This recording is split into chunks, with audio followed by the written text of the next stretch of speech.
Praise the Lord. கிறிஸ்துவுக்குள் அன்பானவர்களே, FG ministries வேத உரையாடல் நிகழ்ச்சிக்கு உங்களை அன்புடன் வரவேற்கிறேன். Praise the Lord pastor. Praise the Lord. எப்படி இருக்கீங்க? நல்லா இருக்கேன். நீங்க எப்படி இருக்கீங்க? கர்த்தர் கிருபையில நல்லாவே இருக்கிறோம் பாஸ்டர். Price God.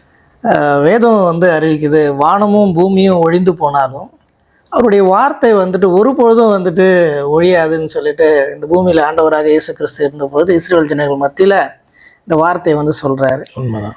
இந்த வார்த்தையே உங்களை நியாயம் தீர்க்கும், நான் சொல்லுகிற இந்த வார்த்தையே நியாயம் தீர்க்கும் அப்படின்லாம் நம்ம வாசிக்க கேட்டிருக்கிறோம். கிறிஸ்தவர்கள் வேதத்தை நிறைய தடவை படிச்சிருப்பாங்க. முழு வேதாங்கத்தையே நான் இத்தனை முறை முடிச்சிருக்கிறேன், அத்தனை முறை நான் படித்து முடிச்சிருக்கிறேன்னு. ஆனாலும் சில வார்த்தைகளுக்கு சில வசனங்களுக்கெல்லாம் இன்னைக்கு வரைக்கும் அதுக்கு அர்த்தம் தெரியாமல் அநேக பேர் இருப்பாங்க. இது யாருமே மறுக்க முடியாது. எல்லாத்தையும் எனக்கு தெரியும்னு சொல்கிறது இம்பாசிபிள். சின்ன காரியமாக இருந்தாலும் சரி, வேதத்தில் இருக்கிற அந்த ரகசியங்களை சரியாய் புரிந்து கொள்ளாத இருக்கிற கிறிஸ்தவர்கள் தான் இன்றைக்கு அநேக பேராய் பார்க்க முடியுது. ஃபார் எக்ஸாம்பிள், இன்றைக்கி கூட நீங்கள் செய்தியில் ரொம்ப அருமையாக 2 வார்த்தைகளுக்கு அடிக்கடி கேட்குற வார்த்தையாக இருந்தாலும் அந்த வார்த்தைக்கு உண்டான அர்த்தத்தை அழகாக நீங்கள் விளக்குனீங்க. ரொம்ப ஆச்சரியமாக இருந்துச்சு. ஆச்சரியம் சொன்னோட இது கூட நம்மளுக்கு ஒன்றும் தெரியாமல் நம்ம வேதத்தை வாசித்து கொண்டு இருக்கிறோமே அப்படின்னு சொல்லிட்டு நம்ம புரிஞ்சிக்க முடியுது. வேதத்தில் 5 விதமான ஊழியங்களை குறித்து பவுல் பேசுவார். எபிஎஸ்சியரில் 5 விதமான ஊழியம். அதில் ஒன்றுக்கு ஒன்று குறைவு கிடையாது. எல்லாம் சரீரத்துக்கு ஏற்ற மாதிரி எப்படி அங்கங்கள் எப்படி வேலை செய்யுதோ அதேமாரி வேலை செய்யணும் நிறைய எக்ஸ்பிளைன் பண்ணுவார். இன்றைக்கி நீங்கள் சொன்ன வார்த்தை போதகருக்கும் மெய்ப்பருக்கும் ஒரு அர்த்தத்தை நீங்கள் சொன்னீங்க. அதை பற்றி கொஞ்சம் விளக்குங்களேன். இப்போ என்ன அப்படின்னா, இன்னைக்கு கிறிஸ்தவர்கள் பார்த்திங்கன்னா, முக்கியமாக தமிழ் கிறிஸ்தவர்கள் எடுத்துக்கோங்களேன். இப்போ நம்ம இங்கிலீஷும் மிக்ஸ் பண்ணி தானே பேசுகிறோம். அதனால பிரச்சனை தான். இப்போ தமிழ் மாத்திரமே தெளிவாக பேசக்கூடியவர்கள் பார்த்திங்கன்னா இதை மிஸ் பண்ண மாட்டாங்க. பட் ஆனால் ஆங்கிலம் நம்மோடு கூட அது 2.5 கலந்ததை போல நம்ம அந்த ஆங்கில வார்த்தைகளை சிலதுக்கு யூஸ் பண்ணாமல் இருக்கு. அதாவது நடு சென்டர் மாதிரி இல்லை, நடு சென்டர் ரெண்டுமே ஒரே இது. பட் அப்படி சொல்லலை நான். இப்போ தங்களை நடத்துகிறவரை பார்த்தீங்கன்னா, அதாவது சர்ச் லீடரை பாஸ்டர் அப்படின்னு சொல்கிறாங்க இல்லையா? அதே நேரத்தில் தமிழில் சொன்னால் என்ன பண்ணுவாங்க, போதகர். ஆனால் இது ரெண்டுமே பார்த்தீங்க அப்படின்னு சொன்னால், அதாவது பாஸ்டர்ன்ற ஆங்கில வார்த்தை, போதகர் என்கிற ஆங்கில தமிழ் வார்த்தை பார்த்தீங்கன்னா அது இதனுடைய அர்த்தம் கிடையாது. ரெண்டுமே கம்ப்ளீட்டாக வேற. இப்போ பாஸ்டர் அப்படின்னா என்ன அர்த்தம் அப்படின்னா, இன்ஃபேக்ட் கரெக்டாக பார்த்தீங்கன்னா அது மேய்ப்பன் என்கிறதை குறிக்குது, அல்லது கண்காணி அப்படின்றதை குறிக்குது, அல்லது சபையை வழி நடத்துகிறவன் அப்படின்றதை குறிக்கிறதான வார்த்தை. அப்போ அதை நம்ம இன்னைக்கு பயன்படுத்தும் பொழுது ஈவன் அது எல்லா போதகர்களுக்கு கூட அதை பயன்படுத்துகிறோம். போதகர் அப்படின்னு சொன்னால் டீச்சர் என்று அர்த்தம். ஆனால் டீச்சர் அப்படின்றத நம்ம இன்னைக்கு எதுக்கு மட்டும்தான் பயன்படுத்துவோம்? ஸ்கூலுக்கு போனால் பயன்படுத்துவோம் இல்லையா? ஆனால் வேதத்தில் நீங்கள் பார்க்கும் பொழுது மேய்ப்பன் அப்படின்ற வார்த்தையை நம்ம நார்மலாக சபையை நடத்துகிற ஊழியருக்கு பயன்படுத்துறது இல்லை. ஆனால் வேதத்தில் பார்த்தீங்கன்னா அதுதான் கொடுக்கப்பட்டிருக்கு. இப்போ உங்களுக்கு புரியுற மாதிரி சொல்லணும்னா, இப்போ 23ஆம் சங்கீதத்தில் கர்த்தர் என் மேய்ப்பராக இருக்கிறார், நான் தாட்சி அடையேன், அவர் என்னை புல்லுள்ள இடங்களில் மேய்த்து. அப்போ அவர் மேய்ப்பனை குறித்து கர்த்தரை மேய்ப்பராக அவர் பார்க்கிறார். அவர் பார்த்தீங்கன்னா என்னுடைய ஆத்துமாவை போஷிக்கிறவர், என்னை காக்கிறவர், என்னை வழி நடத்துகிறவர், என்னை உயர்த்துகிறவர் என்று சொல்லலாம் அவரை குறித்து பேசும்போது. இதே நீங்கள் ஆங்கிலத்தில் எடுத்து பார்த்தீங்கன்னா, the Lord is my shepherd, I shall not want, he maketh me to lie down in green pastures. அதாவது புல்லுள்ள இடங்களிலே, நல்ல கிரீனா இருக்கிறதான புல்லுள்ள இடங்களிலே அவர் என்ன பண்றாரு, என்னை மேய்க்கிறார் அப்படின்ற அர்த்தத்துல. அப்ப இந்த பாஸ்டர்ஸ் அப்படின்றது தான் பாத்தீங்க அப்படின்னு சொன்னா புல்லுள்ள இடம். அப்ப பாஸ்டர்ஸ்ல பாத்தீங்கன்னா கொண்டு போய் அதை மேய்க்கிறான், அந்த ஆடுகளை மேய்க்கிறவனுக்கு பேரு மேய்ப்பன். அதுல இருந்து அந்த பாஸ்டர் அப்படின்றதான வார்த்தை. அப்ப பாஸ்டர் என்று சொன்னால் மேய்ப்பன் என்று அர்த்தம். பாஸ்டர் போதகனா வேணா இருக்கலாம். ஆனால் நம்ம பார்த்தீங்கன்னா அதுக்கு தமிழில் டிரான்ஸ்லேட் பண்ணி நம்ம சொல்லும் போது அவரை நம்ம நடத்துகிறவரை போதகர் அப்படின்னு சொல்லுவோம், நம்ம போதகர் ஐயா அப்படின்னு சொல்கிறது. ஆனால் அதே நேரத்தில் ஆங்கிலத்தில் சொல்லும்போது பாஸ்டர்னு சொல்லுவோம். ஆக்சுவலாக ரெண்டுமே டிஃப்ரெண்ட்டான ஊழியங்கள். ஒரு மெய்ப்பன் என்கிறவன் சபையை நடத்துகிறவன் நிச்சயமாக அவன் போதகனாக இருக்க வேண்டும். ஆனால் போதகராக இருக்கிற எல்லாருமே மெய்ப்பனாக இருக்க வேண்டும் என்கிற அவசியம் இல்லை. ஏனென்று சொன்னால் ஒரு மந்தை வந்து ஒரு கூட்டம் இருக்குது அப்படின்னு சொன்னால் அதனுடைய மெய்ப்பர் ஆவிக்குரிய பிரகாரமாக அது யாரை குறிக்கிறதுனா தேவனை குறிக்கிற வார்த்தை. அது கூட ஏன் தேவனை குறிக்குதுன்னா, இப்போ தாவீது சொல்ற மாதிரி கர்த்தரின் மெய்ப்பராக இருக்கிறார் அப்படி சொல்றாரு. நியூ டெஸ்டமெண்ட்டுக்குள்ள வரும்போது அப்போஸ்தலர் 20:28 வாசிக்கிறோம், தேவன் தன் சுய ரத்தத்தினாலே சம்பாதித்த சபை. அந்த ஃபிளாக் மந்தை அப்படின்னு சொல்லுகிறத தேவன் தன் சுய ரத்தத்தினால் சம்பாதித்தாராம். எப்படின்னா ஆவியாய் இருக்கிற தேவன் மாம்ச சரீரத்தில் வெளிப்பட்டு அந்த சரீரத்தை ஆட்டுக்குட்டி பலியா கொடுக்கறத போல நம்முடைய மீட்புக்காக கொடுத்து என்ன பண்ணார், நம்மை வாங்கினார் அப்படி சொல்லப்படுறது. அதன் அர்த்தத்துல வந்து பாத்தீங்கன்னா கர்த்தர் என் மெய்ப்பராய், அதாவது இயேசு கிறிஸ்து என்னுடைய மெய்ப்பர், தேவன் தான் என்னுடைய மெய்ப்பர் என்று சொல்லப்பட்டது. அதே நேரத்தில் இந்த பூமியிலே காணப்படுகிற ஒரு மனுஷனை ஆண்டவர் தெரிந்து கொண்டு அவர் வந்து பாத்தீங்கன்னா விலைக்கிரயமாய் வாங்கினதான அந்த மந்தையில ஒரு கூட்டத்தை அவன் மேய்க்கிறதற்கு ஒப்பு கொடுத்தார் என்று சொன்னால் அவனுடைய பேரும் மெய்ப்பன் தான். ஆனா என்னன்னா வேலையாளவன், அவர் எஜமான், அவர் மீட்டார், அவருக்கு சொந்தமானது கூட்டம். அந்த கூட்டத்தை வந்து பார்த்தீங்கன்னா இந்த பூமியில காணப்படுற ஒரு மனுஷனுக்கு ஆண்டவர் வந்து பார்த்தீங்கன்னா கொடுத்து அதை மேய்க்க சொல்லுகிறார். அப்படின்னா அவனுடைய பேர் என்னன்னா காவல்காரன். நீங்க வந்து யோவான் 10ஆம் அதிகாரத்தில் போய் பார்த்தீங்கன்னா அவன் வந்து தொழுவத்தை காக்கிறவன், வாசலை திறக்கிறவன். அவன் யாருக்கு அப்படின்னு சொன்னா மந்தையினுடைய மேய்ப்பனுக்கு, எஜமானுக்கு திறக்கிறவன் என்றெல்லாம் சொல்லப்பட்டிருக்கும். எஜமான் உள்ள இருக்கிற ஆடுகளை வெளியே கூட்டு போயிட்டு உள்ள கொண்டு வருகிறவர். அப்போ அந்த கதவை திறந்து விடுகிறதான அந்த காவல்காரன் அப்படின்றது அர்த்தம். அதனாலதான் வந்து பாத்தீங்கன்னா அது கண்காணி என்று சொல்லப்படும். அதை பார்த்து கொள்கிறோம், திருடம் வராம என்ன பண்ணணும், பார்த்து கொள்ளணும். மேய்ப்பன் அல்லாதவனுக்கு அந்த கதவை திறக்கக்கூடாது. ஏன் அப்படின்னு சொன்னா அவன் என்ன பண்ணுவான், திருடுறதுக்கு அவன் வருகிறான் அப்படின்ட்டு வந்து பாத்தீங்கன்னா சொல்லப்பட்டிருக்கு. அப்ப தேவனுக்கு அந்த வார்த்தை மெய்ப்பென்ற வார்த்தை பயன்படுத்தப்படுகிறது. அவர் மீட்டு கொண்டதான ஜனத்தை மேய்க்கிறதுக்கு ஒரு மனுஷனிடத்துல ஆண்டவர் ஒப்பு கொடுக்குறாருல இந்த ஊழியத்தை, அந்த ஊழியத்தின் பேரு மேய்ப்பன். ஆனால் அவன் தேவன் கிடையாது, மனுஷன். அவனுடைய கரத்துல ஆண்டவர் ஒப்பு கொடுக்குறார், அவன்கிட்ட கணக்கு கேட்பார். அப்போ இந்த ரெண்டு ஊழியத்துக்கும் ரொம்ப வித்தியாசம் காணப்படுகிறது. பர்டிகுலரா போதகர்கள் மேய்ப்பர்களாகலாம், மேய்ப்பர்கள் நிச்சயமாக போதகர்களாய் இருக்க வேண்டும். அப்போ நம்ம தமிழில் வந்து இங்கிலீஷையும் கலந்து யூஸ் பண்றதுனால அந்த பாஸ்டர் என்கிறதான வார்த்தையை நம்ம போதகர் என்று நினைக்கிறோம். அப்படி அல்ல, அது மெய்ப்பனை குறிக்கிறதான வார்த்தை. அப்போ ஒரு சபையில ஒரு மெய்ப்பன் தான் இருக்க முடியும். இப்போ நீங்க 5 விதமான ஊழியங்களை குறித்து சொன்னீங்க. அதில் ஆண்டவர் வந்து பார்த்தீங்கன்னா அப்போஸ்தல ஊழியம், தீர்க்கதரிசியினுடைய ஊழியம், சுவிசேஷகருடைய ஊழியம், அதுக்கப்புறம் மேய்ப்பன், அப்புறம் போதகர் அப்படின்னு சொல்றாரு. அப்போ மெய்ப்பனா இருக்கிறவன் நிச்சயமா போதகனா இருந்தே ஆக வேண்டும். சுவிசேஷகனா இருக்கிறவன் நிச்சயமாக அவன் போதகனா இருக்கணும். ஏன்னா வெளியில போய் அவன் என்ன பண்றான், சத்தியத்தை அறிவிக்கிறான். அவர்கள் கேள்வி கேட்டாங்க அப்படின்னு சொன்னா அதுக்கு பதில் சொல்லணும், விளக்கம் சொல்லணும். அப்ப சுவிசேஷன் நிச்சயமாக வந்து பாத்தீங்கன்னா போதிக்க அறிந்தவனாய் இருக்க வேண்டும். இல்ல ஒன்லி எனக்கு சுவிசேஷ வார்த்தையை மட்டும் தெரியும், அதை மட்டும் நான் சொல்லுவேன் அப்படின்னா அவர்கள் கேட்கிறதான கேள்வி, ஏன் இவர் தான் வந்து பாத்தீங்கன்னா என்ன ரட்சிக்க வேண்டுமா, தேவன் ஏன் மனிதனாக வெளிப்பட வேண்டும், இவர் வேற அவர் வேறையா கேட்பான். அப்ப இவன் வந்து வளரக்கூடாது. இப்போ சுவிசேஷம் நிச்சயமாக போதிக்கிறது தெரியும். அப்போஸ்தலர் அப்கோர்ஸ் அவர்கள் நிச்சயமாக போதித்தாக வேண்டும். என்ன சொன்னா அப்போஸ்தலர்களை ஆண்டவர் தெரிந்து கொண்டு என்ன பண்ணார், போய் சுவிசேஷத்தை அறிவிக்க சொன்னார். அப்போ அவர்கள் சுவிசேஷத்தை அறிவித்து ஏற்றுக்கொண்டவர்களை வந்து கூட்டி அதை வந்து சபையாக நிறுவினார்கள். அப்போ பவுல் 1 கொரிந்தியர் 12ஆம் அதிகாரம் 12வது வசனம் நினைக்கிறேன், அப்போஸ்தலருடைய அடையாளங்கள் ஆவன என்று எழுதுகிறார். அப்போ அப்போஸ்தலருடைய அடையாளங்கள் எல்லாம் உங்களுடைய சபையில உங்களுக்கு முன்பாக என் மூலமாய் நிறைவேறினதே. ஏன்னா பவுல் அப்போஸ்தலனை ஏற்றுக்கொள்ள மாட்டேன்றாங்க. அப்போ வந்து பார்த்தீங்கன்னா அவர் வந்து அந்த காரியத்தை குறித்து சொல்கிறார். அப்போஸ்தலனுடைய அடையாளங்கள் எல்லாம் காணப்பட்டா அப்போஸ்தலன். அது என்ன அடையாளம், அதை ஏன் போய் தேடணும், ஏன் அப்போஸ்தலனாக இருக்கணும்னு நம்ம விரும்பணும். முதலாவது ஆண்டவர் வந்து பார்த்தீங்கன்னா சுவிசேஷத்தை அறிவிக்கிறார், ஜனங்க வந்து பார்த்தீங்கன்னா ஏற்றுக்கொண்டு வருகிறவர்கள் சீஷர் ஆகிறார்கள். அந்த சீஷர்களில் 12 பேரை தெரிந்து கொண்டு அவர் என்ன பண்ணார், அப்போஸ்தலர் என்று பெயரிட்டார். அர்த்தம் என்னன்னா அனுப்பப்பட்டவன். அப்போ அனுப்பப்படுகிறவர்கள் அப்போஸ்தலர்கள். அப்போ இவர்கள் கிறிஸ்துவால் அனுப்பப்பட்டவர்கள் என்கிற அடையாளம் வந்து பார்த்தீங்கன்னா அந்த இடத்துல நடக்கணும். அப்போ இன்றைக்கு நான் வந்து அப்போஸ்தல ஊழியத்தை தான் தேடுவேன், இதை தான் தேடுவேன், அதை தான் தேடுவேன்ட்டு ஆக்சுவலாக ஊழியத்தில் நாம விரும்புகிறதே அர்த்தமற்றதான காரியம். ஏன்னா ஊழியன்ற அர்த்தத்தை அப்புறம் திரும்ப நம்ம பேசியாகணும். ஊழியன்ற வார்த்தையினுடைய அர்த்தம் என்ன, எஜமான் தன்னுடைய வேலைக்கு நியமிக்கிறவர்கள் தான் வந்து பார்த்தீங்கன்னா ஊழியர்கள் அல்லது வேலைக்காரர்கள். அப்போ அவர் தான் நமக்கு சூஸ் பண்ணி கொடுக்கணுமா ஒரு வேலைக்கு, இல்லை நாமளே தெரிந்து கொண்டு இது எனக்கு ஆண்டவர் தரணும்ட்டு நம்ம ஊழியத்தை குறித்து கேட்கிறது அர்த்தமற்றதான காரியம் இல்லையா? அப்போ இந்த வார்த்தையை எடுத்துக்கொண்டு, ஏன்னா ஒருவர் என்னிடத்துல கேட்டார், ஏன் அப்படின்னா ஒரு சபையில் இருக்கிறதான போதகர் ஏன் இன்னொரு சபையில் போய் அவர் வந்து ப்ரீச் பண்ணணும், அது சரியாது அப்படின்ற காரியத்தை கேட்டார். இல்லை, சரி கிடையாது. அது காரணம் என்னன்னா மார்க்க பேதங்கள் உண்டாயிருக்கு. அப்போ ஒரே வந்து பார்த்தீங்கன்னா டீச்சிங்ஸ் வந்து கிடையாது, நம்பிக்கை கிடையாது. ஏன்னா அப்படி ஆயிடுச்சு. பவுலப்போஸ்தலன் வந்து அப்படி பேசுகிறார். நீங்கள் இன்னார் உத்தமர் என்று விளங்கும்படி உங்களுக்குள் மார்க்க பேதங்கள் உண்டாயிருக்க வேண்டியது.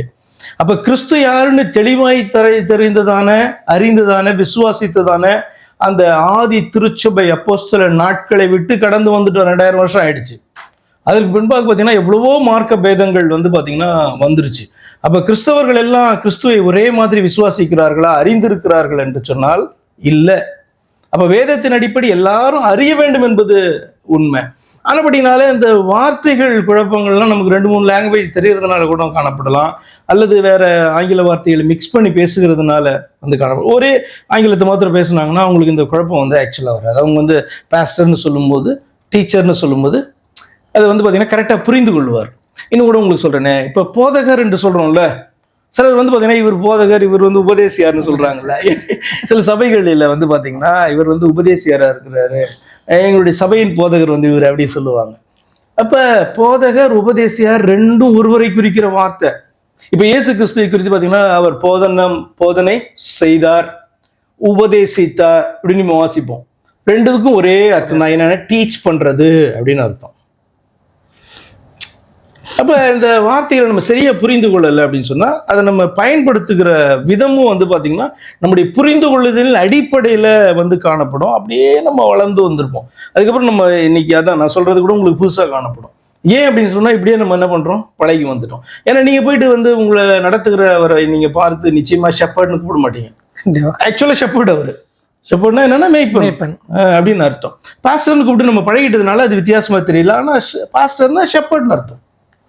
புரியுது பாஸ்டர். இந்த கேள்வி வந்துட்டு எழுந்ததே வந்துட்டு ஒரு சபையில் இருக்கிற பாஸ்டர் இன்னொரு போதகரை அழைச்சி அங்கே வந்துட்டு செய்தி கொடுக்கலாமா, இன்வைட் பண்ணலாமான்றத அடிப்படையில் தான் இந்த கேள்வியை ஸ்டார்ட் பண்ணுச்சு.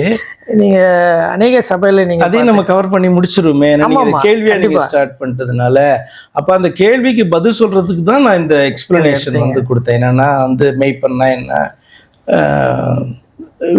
ஆடுகள் அல்லது மந்தை அப்படின்னா என்ன அர்த்தம் அப்படின்றதெல்லாம் நான் சொல்லிட்டு வந்தேன். அப்போ ஏன் வந்து ஒரு சபையில் இருக்கிறதான அல்லது ஒரு சபையை நடத்துகிற ஒரு மேய்ப்பன் இன்னொரு சபைக்கு வந்து போய் வந்து ஏன் செய்தி கொடுக்க வேண்டிய அவசியம் இல்லை, அது வந்து பார்த்திங்கன்னா வேதத்துக்கும் புறம்பான காரியம் அப்படின்ட்டு நான் சொன்னேன் அல்லது நம்புகிறேன் என்று சொன்னால் அதுவும் வேதத்தின் அடிப்படையில் தான். உங்களுக்கு ஒரு கேள்வி எழலாம், அப்படியானால் பாருங்க, பவுல் வந்து கொரிந்து சபையிலேருந்து எபேஸ் சபைக்கு போகிறாரு, எபேஸ் சபையிலேருந்து கலாத்தியர் சபைக்கு போகிறாரு, அங்கே போய் பிரசங்கம் பண்ணுறாரு. யோவான் வந்து சுவிசேஷனாகி யோவான் வந்து அல்லது அப்போஸ்தலனாகி யோவான் சொல்லப்படுவார், இங்கே வந்து பண்ணுவார். அதே மாதிரி பேதுரு வந்து எல்லா சபைகளுக்கு போய் பிரசங்கம் பண்ணாரு அப்படின்னு நீங்கள் கேட்கலாம். அவர்கள் எல்லாரும் கிறிஸ்துவை ஒரே விதமாய் நம்பினார்கள். 1 கொரிந்தியர் 1:2 பரிசுத்தமாக்கப்பட்டவர்களும் எங்கும் இயேசு கிறிஸ்துவின் நாமத்தை தொழுது கொள்ளுகிறவர்களுமாக்கியவர்களுக்கு எழுதுகிறதாவது. அப்போ ஆதி திருச்சபையில இயேசு கிறிஸ்துவின் நாமம் தான் தொழுது கொள்ளப்பட்டது. அர்த்தம் என்ன தொழுது கொள்ளப்படுதல் அப்படின்னு சொன்னா, வர்ஷிப் பண்றது. யாரை தான் ஆராதிக்கணும் அப்படின்னு வேதத்தில் பார்த்தீங்கன்னா, உன் தேவனாகிய கர்த்தர் ஒருவரையே பணிந்து கொண்டு அவர் ஒருவருக்கே ஆராதனை செய்வார். அப்படின்னா அவர் ஒருவர் என்று நீ நம்பினால் தானே ஒருவருக்கு ஆராதனை செய்ய முடியும். அதுக்கு யாருக்கு ஆராதனை செய்யணும்னா இயேசு கிறிஸ்துக்கு தான் ஆராதனை செய்யணும். அப்படிதான் செய்தார்கள் என்று சொல்லப்பட்டிருக்கு. அப்போ பேதுருவும் சரி, யோவானும் சரி, அப்போஸ்தலனாகிய பவுலும் சரி, இவர்கள் எல்லாம் இயேசு கிறிஸ்துவை யார் என்று அறிந்து அவர் ஒருவரே தேவன் என்று ஏற்றுக்கொண்டு அவருக்கு ஆராதனை செய்தபடினாலே இவர்கள் ஒரு சபையிலிருந்து இன்னொரு சபைக்கு போய் பிரசங்கம் பண்ணலாம். ஆனால் பவுலுடைய பிரசங்கமும் பேதுருவனுடைய பிரசங்கமும் பார்த்தீங்கன்னா இயேசு கிறிஸ்துவை குறித்து வித்தியாசமாய் காணப்படுமானால் பவுல் வந்து பேதுரு இந்த சபைக்குள்ள விட மாட்டான், அல்லது பேதுரு வந்து பவுல அந்த சபைக்குள்ள விட மாட்டான். ஏன்னா மார்க்க பேதம் வந்துருச்சு. இயேசு கிறிஸ்துவை வந்து வெவ்வேறு விதமாய் பிரசங்கிக்கிறார். இன்றைக்கு சபையில் நீங்கள் எடுத்து பாருங்க, எல்லா சபையிலும் இயேசு கிறிஸ்து ஒரே மாதிரி நம்புகிறார்களா? இல்லையா? இயேசு கிறிஸ்துவை ஒரே மாதிரி நம்புகிறது இல்லை. ஏனென்று சொன்னால் இயேசு கிறிஸ்து ஒருவரே மெய்யான தேவன், அவரை அன்றி வேறொருவர் இல்லை என்று நம்புகிறவர்கள் உண்டு. இல்லை இயேசு கிறிஸ்து 3 தெய்வங்களிலே ஒருவர், அதாவது 3 நபர்களிலே ஒருவர் என்று நம்புகிறவர்கள் உண்டு. இன்னொரு கூட்டம் வந்து பிதாவாகிய தேவனால் இயேசு கிறிஸ்து முதல் உண்டாக்கப்பட்டதான ஒருவர், அவரை கொண்டு மற்ற எல்லாவற்றையும் உண்டாக்கினார் என்று நம்புகிற ஒரு கூட்டம் உண்டு. இப்ப நான் சொல்லுகிறது மார்க்க பேதங்களை குறித்து சொல்லுகிறேன். அதுவும் நான் இயேசு கிறிஸ்துவை வித்தியாசமாக நம்புகிறவர்கள். அப்ப இப்படி நம்புகிறவர்கள் இன்னொரு சபையில போய் பிரசங்கம் பண்ணா என்ன பண்ணுவாங்க? இவர்களுடைய கள்ள உபதேசத்தை அங்க விதைப்பாங்க, அவங்க இவங்களுடைய கள்ள உபதேசத்தை இங்கே வசிப்பாங்க. வேதம் என்ன சொல்கிறது இயேசு கிறிஸ்துவை குறித்து? அப்படி எல்லாரும் நம்பினா யார் வேணா எங்க வேணா போய் பிரசங்கம் பண்ணலாம். அப்ப ஏன் ஒரு மேய்ப்பன் இன்னொரு ஆடுகளுக்கு அல்லது மந்தைக்கு போய் வந்து அவர்களை மேய்க்க கூடாது அப்படின்னா இது உன்னுடைய வேலை கிடையாது இல்லையா? அதன் அடிப்படையில் இன்னொன்று இப்படி பாருங்களேன், இப்ப எதற்காக வந்து அந்த மந்தையின் ஆடுகள் இன்னொரு மேய்ப்பனை தேடுகிறது? ஒன்று, தன்னுடைய சபையினுடைய மேய்ப்பன் சரியா போதிக்க தெரியல, அல்லது அவன் போதிக்கிறது இன்ட்ரெஸ்டாக கிடையாது அப்படின்னு சொன்னால் அவர்கள் என்ன பண்ணுவாங்க? வேறு ஆகாரத்தை தேடுவார்கள். இன்னொன்று, மேய்ப்பனே வந்து பார்த்தீங்கன்னா இன்னொரு மேய்ப்பனை அழைக்கிறான், இன்னொரு சபையினுடைய மேய்ப்பனை இங்கு வந்து நீ போதிக்க வேண்டும் என்று அழைக்கிறார்னா என்ன பிரச்சனை? இவருக்கு வந்து தெரியாத கர்த்தருடைய வார்த்தை. இப்போ கர்த்தருடைய வார்த்தையை இவர் வந்து அறியாதபடி இவருக்கு எதுக்கு ஒரு மந்தை இல்லையா? ஆண்டவரோ வந்து பார்த்தீங்கன்னா இப்படி பேசுகிறார் வேதத்தில், கர்த்தர் எங்கே என்று ஆசாரியர்கள் அறிவிக்காமலும் வேதத்தை போதிக்கிறவர்கள் என்னை அறியாமலும் எனக்கு துரோகம் செய்கிறார்கள் அப்படின்னு சொல்றாரு. அப்ப என்ன அப்படின்னு சொன்னா, மேய்ப்பர்களுக்கு தெரியணும் கர்த்தர் யாருன்னு. கர்த்தர் எங்கே என்றுன்னா என்ன? இந்த வார்த்தையுடைய அர்த்தம் வந்து கர்த்தர் வந்து பரலோகத்தில் இருக்கிறார், கர்த்தர் இங்கே இருக்கிறார், கர்த்தர் உனக்குள்ள இருக்கிறார் என்று சொல்லுகிற காரியம் அல்ல. கர்த்தர் என கர்த்தர் யாருன்னு தெரியும், யார் என்று தெரிகிறது மாத்திரமல்ல, அறிவிக்கிறதான காரியம். அப்ப அவர்கள் வந்து பாத்தீங்கன்னா இப்படி செய்யாம என்ன பண்றாங்களா, வேதத்தை போதிக்கிறவர்கள் என்ன பண்றாங்க, எனக்கு வந்து துரோகம் பண்றாங்க, ஏன்னா என்ன அவர்களுக்கு தெரியல அப்படி சொல்றாரு. அப்ப அப்படியானால் ஒரு மந்தையை மேய்க்கிறவனுடைய வேலை என்ன? அவன் வந்து தொடர்ந்து என்ன பண்ணுவான், அந்த மந்தையை ரட்சித்ததான அந்த தெய்வத்தை குறித்து, பிரதான மேய்ப்பனாகிய இயேசு கிறிஸ்துவை குறித்து அவன் சொல்லிக்கொண்டே இருக்கணும், ஞாபகப்படுத்திட்டே இருக்கணும். இல்லைன்னா என்ன பண்ணுவாங்க, மந்தை வந்து மறந்துடும். ஏன்னா ஒரு டைம்ல வந்து பாத்தீங்கன்னா மேய்க்கிறவனே தெய்வம் ஆய்க்கிறோம். இல்லை அப்படின்னு சொன்னா இவன் எதற்குமே லாய்க்கற்றவன் என்று சொல்லி வேற ஒரு மெய்ப்பெண்ணை வந்து அது தேட ஆரம்பிக்கும். ஏன் அப்படின்னு சொன்னா அதுக்கு வந்து இங்க கொடுக்கறதான அந்த பியூரான புல்லு பத்தலை. அப்ப ஆண்டவர் என்ன புஸ்தகத்துல இஸ்ரவேல் ஜனங்களை குறித்து பேசும்போது இப்படியாக சொல்லப்பட்டிருக்கு, எங்களுக்கு வந்து பாத்தீங்கன்னா இந்த மண்ணா தானா, இது சலித்து போயிட்டு வேற எங்களுக்கு போஜனம் இல்லையா அப்படின்னு சொல்லி அவர்கள் என்ன பண்றாங்க, தேடுறாங்க. அப்ப அதற்கு என்ன காரணம்? ஒரு சுத்தமான பரலோகத்தினுடைய ஆகாரம் தேவனால் கொடுக்கப்பட்டாலும் கூட அவர்களுக்கு கொஞ்ச நாளுக்கு அப்புறம் அது சலிச்சு போயிடுச்சு. கண்டிப்பா. அப்போ வந்து பாத்தீங்கன்னா ஒரு மேய்ப்பன் வந்து இன்னொரு மேய்ப்பனை அழைக்கிறதுக்கு ஒரு காரணம் உண்டு. என்ன அப்படின்னு சொன்னா, அவனால தன்னுடைய மந்தைக்கு ஃபீட் பண்ண முடியல. அப்ப ஃபீட் பண்ண முடியாதவன் மேய்ப்பனா இருக்க முடியாது. அதாவது போதகனுடைய வேலையை செய்ய முடியாது. மேய்ப்பன் போதகனுடைய வேலையை செய்ய முடியாத நிலையில அவன் காணப்படுகிறான். மேய்ப்பனானவன் நிச்சயமாக அவன் போதிக்கிற வேலையை செய்யணும், உபதேசிக்கிற வேலை அவனுக்கு தெரியணும். ஆனபடினால இந்த காரியத்தை குறித்து பேச வேண்டியதா இல்லை. கண்டிப்பா பாஸ்டர், இந்த வார்த்தை வந்துட்டு மண்ணாக்கு ஒப்பிட்டு நம்ம எத்தனையோ வசனங்களை நம்ம படிச்சிருக்கிறோம். அது இன்னும் ஆழமா இருக்கு. என்ன அப்படின்னா, மன்னா என்பது தேவனுடைய சரீரத்தை குறிக்கிறது. இயேசு கிறிஸ்து சொன்னார்ல, நானே ஜீவ அப்பம். அது ஜீவ அப்பம் என்ன அப்படின்னா பரலோகத்திலிருந்து உங்களுக்கு கொடுக்கப்பட்ட அப்படின்னு சொல்றாரு. என்னை வந்து பாத்தீங்கன்னா புசிக்கிறவன் அவன் பிழைப்பான், என்றென்றைக்கும் பிழைப்பான் அப்படி சொல்ற. என்ன அப்படின்னா, நீ இப்படி என்னை விசுவாசிச்சனா, பரலோகத்திலிருந்து நான் வந்திருக்கிறேன், ஒரு சரீரத்துல இறங்கி இருக்கிறேன், சரீரத்துல நான் தோற்றமளிக்கிறேன் என்பதை நீ விசுவாசித்தால் நீ பிழைப்பாய், நித்திய ஜீவனை அடைவாய் அப்படின்னு சொல்ற. அப்ப மன்னா அப்படின்னு சொன்னா அப்பம், தமிழ்ல பார்த்தீங்கன்னா அப்பம்னு சொல்லலாம், பிரெட் அப்படின்னு சொல்லலாம்.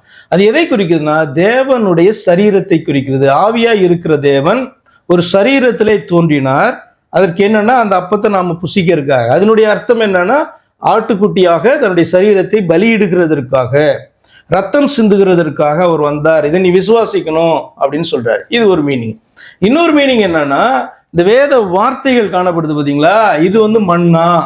ஏன்னா இது தேவனுடைய வார்த்தை அல்லது தேவனால் அருளப்பட்டது அப்படின்னு சொல்லும்போது அது வந்து பாத்தீங்கன்னா மன்னா. அப்ப இந்த மன்னா வந்து பாத்தீங்கன்னா நிறைய பேருக்கு புளிச்சு போயிடுது, அல்லது வந்து பாத்தீங்கன்னா சலிச்சு போயிடுது. பைபிள் எடுத்தா தூக்கம் வருது. ஏன் அப்படின்னா, இதுதானா, இவ்வளவுதானா, இதுல வேற இன்ட்ரெஸ்டிங்கான ஸ்டோரி இல்லையே, ஏன்னா இருக்கிறதெல்லாம் படிச்சு முடிச்சிருப்பாங்க, இந்த கதை போதும் அப்படின்னு நினைக்கிறாங்க. ஆனால் அதற்குள்ளாய் காணப்படுகிறதான அந்த ஜீவனையும் ஆவியையும் அவர்கள் ருசித்தார்கள் என்று சொன்னால், பார்த்தார்கள் என்று சொன்னார். அதற்கு பின்பு அவர்கள் வந்து பார்த்தீங்கன்னா இது சாதாரண வார்த்தைகள் அல்ல, மேலோட்டமாய் நம்ம பார்க்கிறது இந்த எழுத்துக்கள், அதற்குள்ளாய் காணப்படுகிறது வந்து பார்த்தீங்கன்னா என்ன ஞானம் நிறைந்திருக்கிறது. என் தேவனை இதற்குள்ளாய் நான் காண்கிறேன், என் தேவனுடைய அந்த சித்தத்தை, என் தேவனுடைய சிந்தையை, தேவனுடைய இருதயத்தை, அவருடைய விருப்பத்தை, இதெல்லாம் நான் இதுல பார்க்கிறேன் அப்படின்னு ஒருத்தன் பார்த்தானா ருசிக்க ஆரம்பிக்கிறான். அவனுக்கு மட்டும்தான் அது இன்ட்ரெஸ்ட் ஆகி காணப்படும். அப்ப மன்னா அப்படின்னு சொன்னா அது கர்த்தராகிய இயேசு கிறிஸ்துவை குறிக்கிறது, அதாவது தேவனுடைய சரீரத்தை குறிக்கிறது. இன்னொன்னு அவருடைய வார்த்தையை குறிக்கிறது. ரெண்டு ஒண்ணுதான், வித்தியாசம் இல்லை. கண்டிப்பா பாஸ்டர், நீங்க சொல்லும் போது அந்த மன்னா வந்து இன்னொரு காரியம் முடிச்சிடுறேன். ஏன் அப்படின்னா வெரைட்டியை வந்து தேடுகிறார்கள் அல்லவா. ஆனால் இந்த காரியத்தை குறித்து வேதம் என்ன சொல்லுகிறதுன்னு சொன்னால், இந்த இஸ்ரவேல் ஜனங்களுக்கு 40 வருஷமும் வந்து பார்த்தீங்கன்னா அவர்களை போஷித்தது மன்னா மட்டும்தான். அவர்கள் வந்து பார்த்தீங்கன்னா கானான் தேசத்தை சுதந்திரித்த பின்பு அவர்கள் அங்கே காணப்படுகிற தானியத்தை புசித்த பின்பு மன்னா பொழிவது நின்றுட்டு. அப்ப நமக்கு எது வரைக்கும் பாத்தீங்கன்னா இந்த வார்த்தைகள் இயேசு கிறிஸ்துவை குறித்து பேச வேண்டி இருக்கிறது, அவரை குறித்து மட்டுமே பேச வேண்டி இருக்கிறது அப்படின்னு சொன்னா நம்ம பரலோக ராஜ்யத்துல பிரவேசிக்கிற வரைக்கும். அதுக்கப்புறம் நம்ம அவரை குறித்து பேசிட்டு இருக்கிறதுக்கு ஒண்ணு கிடையாது, ஏன்னா நம்ம கூட இருப்பார் அவர். அப்ப அவர்கிட்ட நீங்க இன்னொருத்தர் போய் இன்னும் இன்ட்ரடியூஸ் பண்ண போறீங்களா, இவர் தான் இயேசு கிறிஸ்துன்ட்டு. நீங்க வெளிப்படுத்தல் 21ஆம் அதிகாரத்துல நீங்க இப்படி வாசிப்பீங்க, முதல் 2-3 வசனங்களில தேவன் தாமே அவர்களோடு கூட வாசமாய் இருப்பார் அப்படின்னு சொல்லப்பட்டிருக்கும். நாமும் அவரோடு கூட இருப்போம், அவர் நம் மத்தியிலே காணப்படுவார். அப்போ போயிட்டு பாரு, இவர் தான் நீ இயேசு கிறிஸ்துன்ட்டு நீ யாருக்காது இவர் தான் நம்முடைய தேவன் தெரியுமா அப்படின்னு நீங்க பக்கத்துல உள்ள பரலோகத்துக்குள்ள வந்தவனுக்கு இன்ட்ரடியூஸ் பண்ண போறீங்களா? அவன் அறிந்தபடினால் தான் அங்க பிரவேசித்து இருக்கிறான், அறிந்து விசுவாசித்து அவரை ஏற்றுக்கொண்டபடினால் பிரவேசித்து இருக்கிறான். அப்ப இந்த பூமியிலே காணப்படும் போதுதான் மற்றவர்களுக்கு அவர் என்ன பண்ணணும், அறிமுகப்படுத்திக்கிட்டே இருக்கணும். இந்த ஆடுகள் என்று சொல்லப்படுகிற விசுவாசிகள்கிட்ட தொடர்ந்து பேசிக்கொண்டே இருக்கணும்.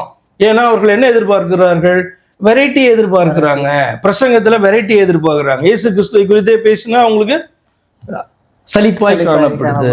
ஆனால் அவரை ருசித்தார்கள் என்றால் அப்படி சொல்லவே மாட்டாங்க. என்னைக்கு ருசிக்க ஆரம்பிச்சிட்டாங்களோ அன்னையில இருந்து பாத்தீங்கன்னா அவரை குறித்து பேசினாதான் அவங்களுக்கு பிடிக்கும், அந்த நிலைக்கு அவங்க போயிடுவாங்க.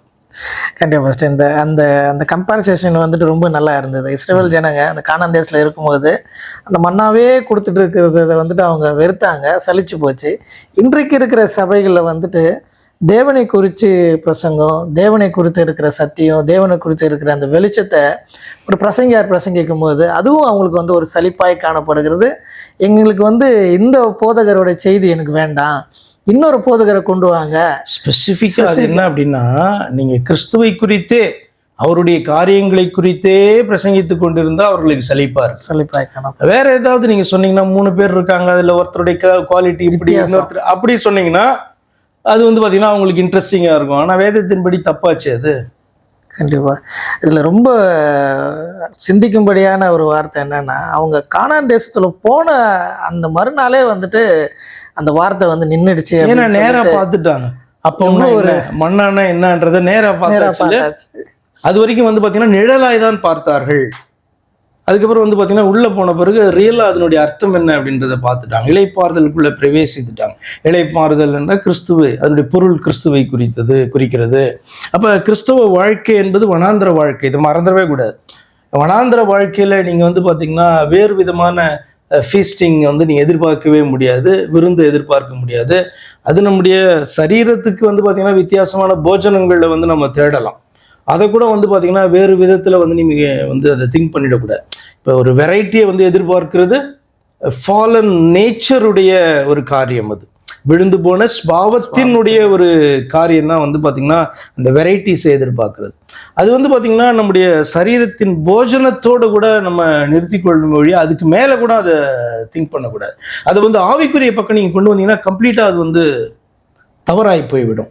நமக்கு ஒரே போஜனம் வந்து பாத்தீங்கன்னா மன்னா தான். அது என்ன அப்படின்னா கிறிஸ்துவை குறித்துதான பிரசங்கம், கிறிஸ்துவை குறித்துதான நினைவு, சிந்தனை. அப்படித்தானே பைபிள் சொல்லுது. கிறிஸ்து இயேசுக்குள்ள சிந்தையே உங்களுக்குள்ளும் இருக்க கடவுது.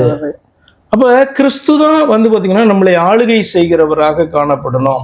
ஆனா நம்ம வந்து பாத்தீங்கன்னா கொஞ்ச நாள்ல சலிச்சு போயிடுறோம். கிறிஸ்துவை குறித்து இவ்வளவுதான், நான் எப்ப பார்த்தாலும் அவரை குறித்து என்ன கேட்கறது, என்ன இருக்குது அப்படின்ற மாதிரி நினைக்கிறாங்க இல்லையா? அப்படி இல்லை. நீங்க கிறிஸ்துவை குறித்து பேசுகிறதுக்கு ஏராளமா இருக்குது.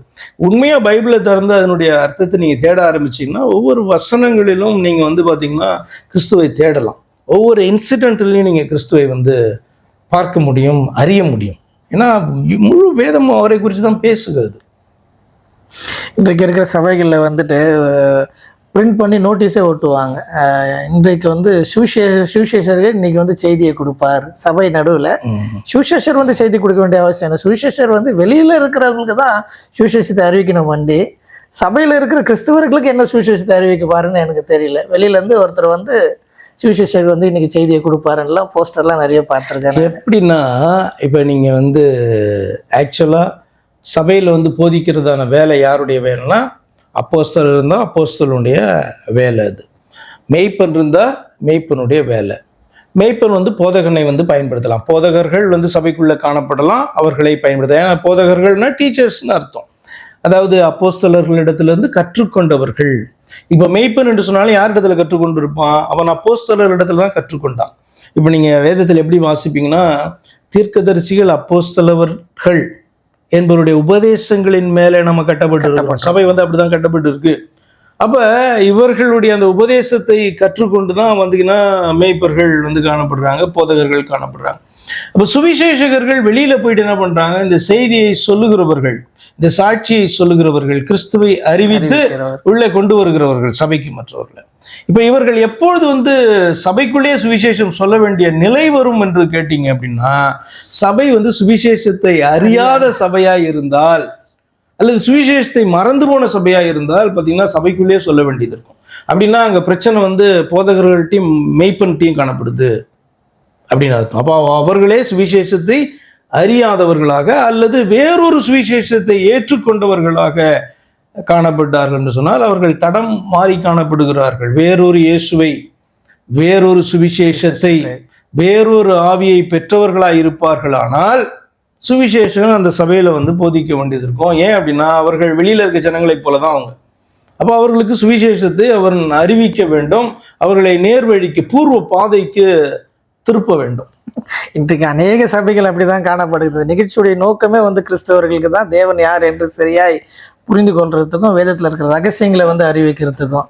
அது ஒரு பக்கம் இருந்தாலும் இல்லை, இப்படிப்பட்ட வார்த்தைலாம் இருக்குதுக்காக தான் நான் கொண்டு வரேன். சுவிசேஷர்கள், போதகர் வந்துட்டு இப்படிலாம் பயன்படுத்துறாங்கன்றது. ஏன் அப்படின்னா இப்போ நான் அதனால தான் உங்களுக்கு சொன்னேன், சுவிசேஷகன் சபைக்குள்ள வந்து சுவிசேஷத்தை சொல்ல வேண்டிய அவசியம் இருக்கானா, அப்படிப்பட்ட அவசியம் ஏற்படும் போது சொல்லலாம். ஃபார் எக்ஸாம்பிள், இப்போ இஸ்ரவேல் தேசம் வந்து எப்படி வந்து பார்க்கப்படுகிறது சொன்னால், தேவனுடைய பிள்ளைகளாக, தேவனுடைய போதனைகளை பெற்றவர்களாக, வாக்குத்தத்தத்தின் ஜனமாக, தேவாராதனை உடையவர்களாக அவர்கள் காணப்படுகிறார்கள். எல்லாமே அவர்களுக்குரியதாய் காணப்படுது. ஆனால் அவர்கள் மத்தியில் சுவிசேஷம் அறிவிக்க வேண்டிய ஒரு சூழ்நிலை உண்டாகிறது என்று சொன்னால், அவர்களுடைய தேவனை அறியாது இருக்கும் பொழுது அவர்களுடைய தேவனை அவர்களுக்கு அறிமுகப்படுத்த வேண்டியது காணப்படுது. இதான் நீங்கள் வந்து பார்த்தீங்கன்னா லூக்கால முதல் அதிகாரத்திலேயே பார்ப்பீங்க. என்ன அப்படின்னா, நீங்கள் யோவானை குறித்ததான அந்த தீர்க்க தரிசனமே என்ன அப்படின்னு சொன்னால், இந்த பாலகன் இவன் என்ன பண்ணுவான்னா, இஸ்ரவேலில் அநேகரை அவர்களுடைய தேவனிடத்தில் திருப்புவான் அப்படி சொல்லப்பட்டிருக்கும். அப்படின்னா இஸ்ரவேலின் தேவனாகிய கர்த்தரிடத்துல, பரலோக தேவனிடத்திலே திருப்பணும். அவன் யார்கிட்ட திருப்பினா? இயேசு கிறிஸ்துவிட்ட திருப்பினான் இல்லையா? அப்போ வந்து பார்த்தீங்க அப்படின்னு சொன்னா இதுதான் செய்தி. அப்போ இஸ்ரவேலுக்கே சுவிசேஷம் சொல்ல வேண்டியது காணப்படுது. ஏன்னா அப்போ இஸ்ரவேலர்கள் எல்லாரும் இஸ்ரவேலர்கள் அல்லவே அப்படின்ட்டு ரோமர் 9:6 பவுல் பேசுறார். அப்ப கிறிஸ்தவர்கள் எல்லாரும் கிறிஸ்தவர்கள் அல்லவே அப்படின்றதான பாயிண்ட்டும் வருது இல்ல. அப்ப சபைகள் எல்லாம் சபைகள் அல்லவே. சபைகள்ன்ற பேர்ல இருக்கு, கிறிஸ்தவர்கள்ன்ற பேர்ல இருக்கிறாங்க. ஆனால் தேவனற்றவர்களாக, அதாவது கிறிஸ்துவை அறியாதவர்களாக இருக்கும்போது சபைக்குள்ளே சுவிசேஷம் அறிவிக்கப்பட வேண்டியதான நிலைக்கு சுவிசேஷர்கள் தள்ளப்படுகிறார்கள். அப்ப அப்படிப்பட்ட சபைகள்ல வந்து மெய்ப்பன் பிரச்சனையா இருக்கும். கண்டிப்பாக பாஸ்டர், ஒரு முடிவுக்கு முடிச்சிடலாம். ஆண்டவராக இயேசு கிறிஸ்து அழகாக ஒரு வார்த்தையை சொல்லுவார் இஸ்ரவேல் ஜனங்களை பார்த்து, உங்கள் இடத்துல நான் ஊழியம் கொல்ல வரல, நான் ஊழியம் செய்யறதுக்காக நான் வந்திருக்கிறேன். இன்றைக்கு வந்துட்டு அநேக போதகர், அநேக ஊழியக்காரர்கள் இப்போ பேசணும் இல்லையா, நிறைய லிஸ்ட்டு போட்டோம்.